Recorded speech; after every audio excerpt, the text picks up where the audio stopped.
Welcome to my event show. Thank you for listening to my podcast, and today I would like you to know about aims and objectives of the event.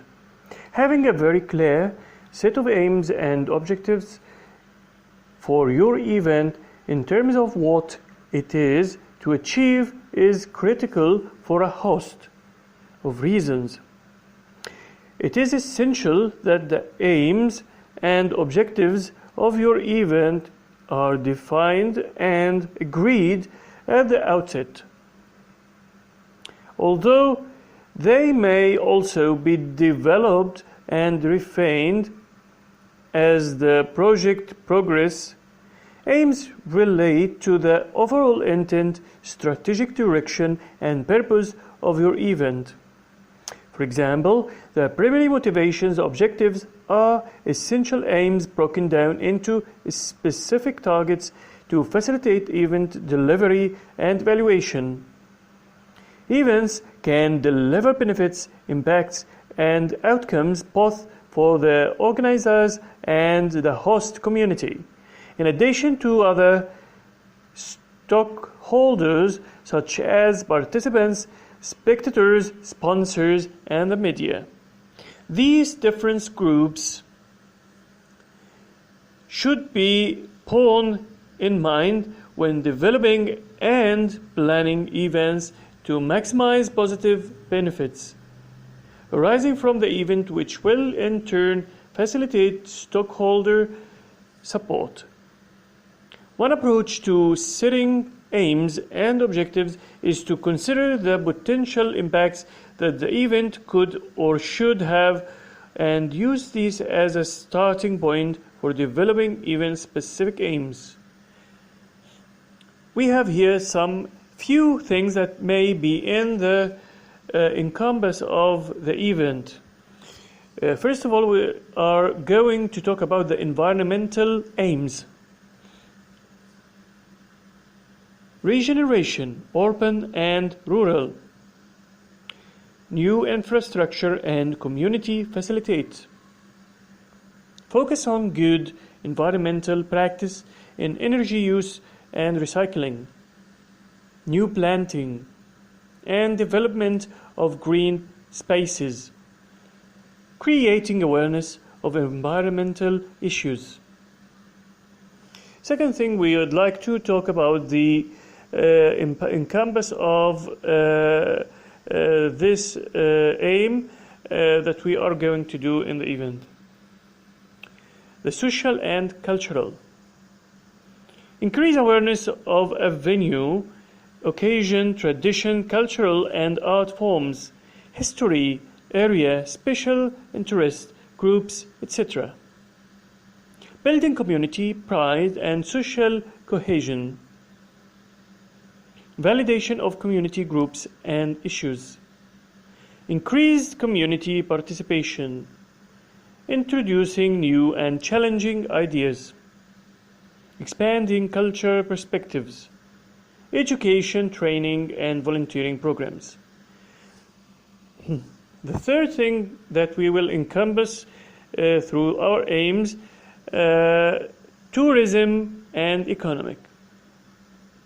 Destination promotion and improving Monmouthshire's brand image. Increasing tourist visits. Extending tourists' length of stay. Extending length of peak tourist season and attracting tourists out of peak season. Increasing business opportunities and commercial activity. Job creation and economic investment. Media coverage and promotion of the village, town or region. Promotion local food and drink suppliers. Showcasing local arts and crafts.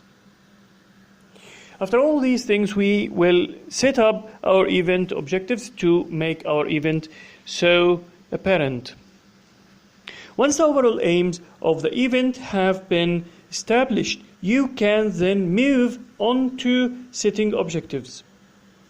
These should be set in relation to the different areas of the event. Example: financial objectives, marketing objectives, participation, etc. Objectives are important as they provide benchmarks and targets to aim for and performance indicators which facilitate monitoring and measures for feedback and evaluation. To enable this, objectives should conform to the SMART acronym. Of course, SMART is S-M-A-R-T, and we would like to see how SMART may work for our objectives. Specific to areas of the event. Measurable quantitatively, for example, through numbers. Agreed, achievable by organizers and those assigned the tasks. Relevant to the overall aims of the event. Timed within the event schedule. Some examples of SMART objectives. To distribute a questionnaire to all local businesses in the town 6 months prior to the event. Online ticketing to generate £5,000 in ticket revenue 1 month prior to the event. Marketing to increase visitors' numbers from outside of Monmouthshire by 10% in comparison to last year. To recycle 80% of event waste. To increase the utilization of park and ride facilities by 20%.